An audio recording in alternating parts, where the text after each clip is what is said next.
Capsule UMCS aujourd'hui, en ce premier mercredi de février. Bien heureuse de recevoir M. Alain Deneau pour parler, je vais dire d'un gros sujet quand même, mais vous avez le don de parler de gros sujets aussi. Alain Deneau, bonjour. Bonjour. Merci d'être là aujourd'hui, de vous être déplacé en plus. Un plaisir. Le sujet de l'éco-anxiété est le sujet d'aujourd'hui. On s'entend que c'est quand même vague, c'est quand même général. Donc, est-ce qu'on peut aller de façon peut-être plus précise? C'est quoi l'éco-anxiété? Déjà, c'est un ensemble de problèmes qu'on peut aborder selon deux notions propres à la psychologie ou à la psychanalyse, là, c'est-à-dire l'anxiété et puis j'ajouterais l'angoisse. C'est un vrai problème de société aujourd'hui. Bon, l'anxiété, d'une manière générale, c'est une peur, une crainte, des appréhensions entretenues d'une manière excessive par rapport à un objet qu'on connaît. Bon, adapté à l'écologie, on pourrait dire qu'il y a anxiété, mais ce n'est pas pour autant une maladie, c'est simplement que ça nous fige, nous neutralise.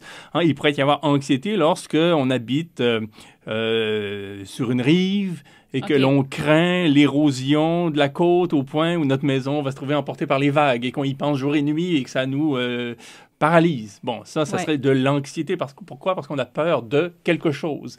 Dans un autre contexte, on a une érablière, puis on constate qu'été après été, enfin, printemps après printemps, pardon, les variations climatiques font qu'on ne peut plus exploiter l'érable comme avant. Mais là, on peut être anxieux parce qu'on pense relativement à quelque chose. L'angoisse, c'est quand on est mu par une émotion qui n'a pas d'objet. Et là, l'éco-angoisse, elle, se pose davantage dans la jeunesse, mais pas seulement, lorsqu'on sent qu'on est dans un siècle annonciateur de grands troubles, de mutations, de perturbations, de ruptures, sans qu'on sache nécessairement l'identifier. Et je crois que ça, c'est un problème peut-être plus philosophique, ou plus historique, plus grand, plus vaste, plus général, mais qui frappe à juste titre beaucoup de gens. Et je dirais que c'est faire preuve de santé mentale aujourd'hui que d'éprouver de l'éco-angoisse. Quelqu'un qui serait absolument indifférent au fait que les glaciers fondent, que le niveau des eaux augmente, qu'il y a des insectes redoutables qui migrent, qu'il y a des problèmes de récolte parce qu'il y a des sécheresses, parce qu'il y a des incendies de forêt, parce que ce serait quelqu'un qui semblerait représenter un cas. Bon, mais être affecté par ça, c'est normal. Le problème de l'éco-angoisse, c'est d'arriver à seulement passer par l'angoisse, ne pas y loger, ne pas y périr, mais transiter par l'angoisse pour, à partir de l'angoisse, se donner quoi? Ce qui manque lorsqu'on éprouve de l'angoisse, c'est-à-dire des objets. Et ça, c'est le défi de l'écologie politique en ces temps, c'est-à-dire se donner des objets de pensée. Il n'y en a pas. Nous n'avons, là, je me réfère un peu, mais je vous épargnerai tout le détail là, en 10 minutes, mais je me réfère beaucoup à la psychanalyse pour penser ces phénomènes-là, à savoir qu'en psychanalyse, on s'intéresse beaucoup aux objets de substitution. C'est-à-dire que plutôt que de s'attaquer à un problème qui peut sembler vaste, peut-être de prime abord intraitable, implacable, immense, on a tendance à se donner des objets de substitution qui nous semblent plus à notre portée. Donc, un objet de substitution, par exemple, ça sera de parler d'autre chose que de ce problème majeur aujourd'hui qui est, la crise écologique. On va dire, voilà, le problème aujourd'hui, c'est l'immigration, c'est les femmes musulmanes, c'est je ne sais trop quoi, je veux dire, c'est déborder les sur jeunes. autre chose. Oui, changer de sujet et surinvestir une question dans un transfert, quoi. Plutôt que de s'attaquer au problème, on se voile la face en disant qu'au fond, le problème, c'est autre chose, c'est les énervés là-bas qui, je ne sais, font quoi que ce soit, ils s'en servaient comme bouc émissaire. Bon, le deuxième procédé pour trouver une substitution, ça serait en quelque sorte de réduire la portée d'un problème. C'est-à-dire, au fond, ce qui compte, c'est de se passer des pailles en plastique. Si on c'est de recycler à chaque semaine. C'est de parler de notions qui ne changent rien au problème, comme le développement durable ou la transition énergétique ou le capitalisme vert ou la géo-ingénierie. Se dire que par des techniques de pointe, par des modulations, par des petits changements de méthode, tout ira ira mieux. Hein, ce n'est qu'une affaire d'ajustement. Donc, en quelque sorte, on désinvestit le problème et on se voile la face par rapport à son ampleur, son envergure. Est-ce qu'il y a bonne façon de gérer l'éco-angoisse? Parce que ça sonne comme des pas si bonnes façons. Non, c'est ça. Et c'est pour ça que l'angoisse demeure. Ouais. Et très souvent, l'angoisse, ça va être aussi de retourner contre ceux qui sont porteurs du message une sorte d'inquiétude que le message suscite, c'est-à-dire haïr les écologistes, par exemple. Dire, vous êtes le problème. La question est excellente et elle est entière. Moi, je me la pose tous les jours.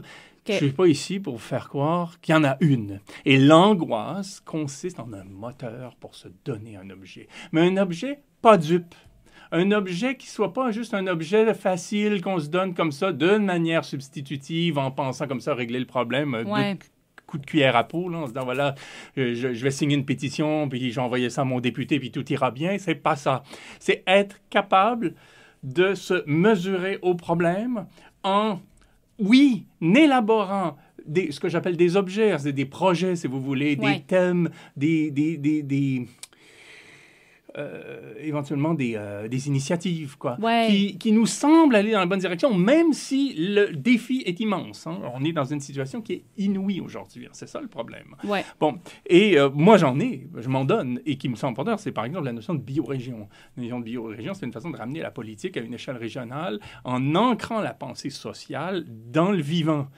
Quant au territoire, non pas plaquer sur le territoire une sorte de vision coloniale où on demande au territoire d'être ce qu'on veut qu'il soit, exploiter par exemple du bleuet en masse pour satisfaire des marchés indépendamment de ce que le sol peut fournir ou de ce qu'il est par rapport à tout le monde, mais penser la vie sociale, politique, culturelle, spirituelle, en fonction de ce que le territoire est. Donc, il s'agit de le connaître, de se connaître soi-même et d'être dans un rapport quand même d'autonomie au territoire et pas simplement dans un rapport d'exploitation. Ça, c'est un objet.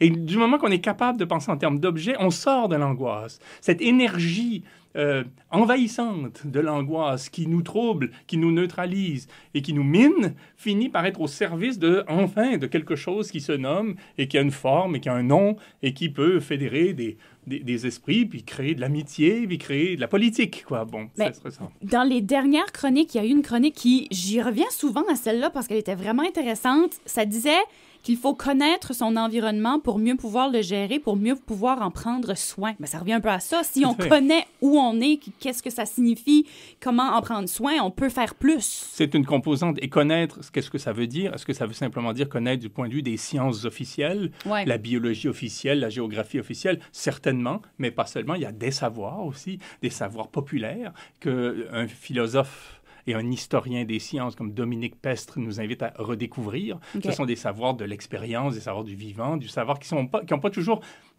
passés dans les sphères officielles, mais qui restent vraiment intéressantes. Et cela suppose aussi de la politique. C'est-à-dire, est-ce qu'on veut entretenir un rapport à son territoire qui est un rapport de prédation, de domination au profit d'intérêts qui sont à l'extérieur, des grandes multinationales qui veulent siphonner ce qu'il y a sur le territoire en fonction de marchés avec lesquels on n'a rien à voir, ou est-ce qu'on veut se réapproprier ou s'approprier au Canada, pour la première fois, avec les Autochtones, avec ceux qui viennent, un territoire qu'il s'agit d'apprendre à aimer, d'apprendre à connaître et de se connaître soi-même par rapport à lui, de se connaître autrement que comme des colons qui sont là pour simplement tout exploiter ou être au service de ceux qui exploitent pour une paye, quoi. Donc, ça suppose une conversion complètement de l'esprit parce que nous sommes dans une ère où nous vivons quelque chose d'inouï, c'est-à-dire un réchauffement climatique qui a jamais été vu pendant des millions d'années, un bouleversement en ce qui concerne la biodiversité, le nombre d'espèces, qui est bon, et la survie des espèces, c'est vraiment très préoccupant. Nous sommes aussi à l'aube d'un monde où il y aura moins d'énergie, pétrole, gaz, charbon, uranium, nommez-les, et aussi dans une période, il y aura moins de minerais. C'est-à-dire que les techniques de pointe qu'on nous vend, là, comme les tours éoliennes, les panneaux photovoltaïques, ça, c'est du vent, quoi. Ça, c'est-à-dire que ça peut encore faire durer le plaisir 30 ans, mais pas plus. OK.